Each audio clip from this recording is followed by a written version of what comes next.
Hello ছাত্রছাত্রীরা, আজকে ব্যাকরণ বিষয়ে আলোচনা করব। ব্যাকরণের সমাস সম্পর্কে একটি মনোগ্রাহী আলোচনা তোমাদের সামনে উপস্থাপন করছি। সমাস কি? সমাস কত প্রকার? সমাসের কি কি অংশ আছে? সমাস শব্দের অর্থ কি? সমাসের ব্যুৎপত্তি কি? সমাসের বিপরীত শব্দ কি? এসব নিয়ে একটি মনোজ্ঞ আলোচনা তোমাদের সামনে উপস্থাপন করছি। সমাস সমাস শব্দের অর্থ সংক্ষেপ। সমাসের বিপরীত ব্যাস, যার অর্থ বিস্তার। আর সমাসের ব্যুৎপত্তি হলো সম্পূর্বক অস যুক্ত ঘম বা অ প্রত্যয়। এবার সমাস কি বা সমাস কাকে বলে সেটা বলছি। পরস্পর অর্থ সম্পর্কযুক্ত বা পরস্পর অর্থ সম্বন্ধযুক্ত দুই বা ততোধিক পদের এক পদীকরণকে বলে সমাস।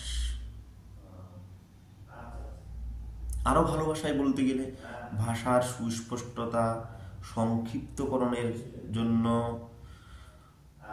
দুই বা পরস্পর অর্থ সম্পর্কযুক্ত দুই বা ততোধিক পদের মিলনকে বলে সমাস। সমাসের প্রথম সাধারণত দুটো অংশে বিভক্ত করা যেতে পারে। একটি হলো ব্যাসবাক্য বা বিগ্রহ বাক্য, অন্যটি হলো সমাসবদ্ধ পদ। ব্যাসবাক্যটি যে যে পদ নিয়ে তৈরি তার প্রত্যেকটিকে বলে আলাদা আলাদাভাবে সমাস সমান পদ। অর্থাৎ ব্যাসবাক্যটি যে যে পদ দিয়ে তৈরি তার প্রত্যেকটি পদকেই বলবে সমাস সমান পদ।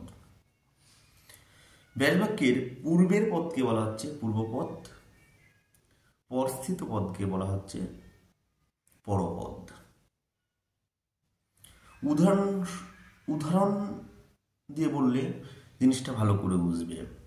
যেমন সিংহ চিহ্নিত আসন, এটা হলো ব্যাসবাক্য। তাহলে সিংহ চিহ্নিত আসন এর প্রত্যেকটা আলাদা আলাদা পদ। সিংহ চিহ্নিত আসন, এই আলাদা আলাদা যে পদগুলো রয়েছে এগুলোকে বলে সমাস সমান পদ। আর এই ব্যাসবাক্যটির প্রথমে আছে সিংহ, তাই সিংহ হচ্ছে পূর্বপদ, আর পরের পদগুলো পরপদ বা উত্তর পদ।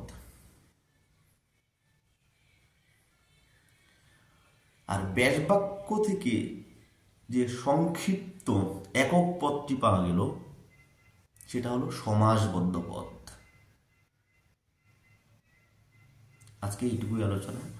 পরের দিন সমাস কত প্রকার, কি কি এবং তাদের শ্রেণীবিভাগ, কিভাবে সমাস নির্ণয় করতে হয় সেই সম্পর্কে একটি মনোগ্রাহী আলোচনা রাখবো। তোমরা সবাই চ্যানেলটিকে সাবস্ক্রাইব করে রেখো।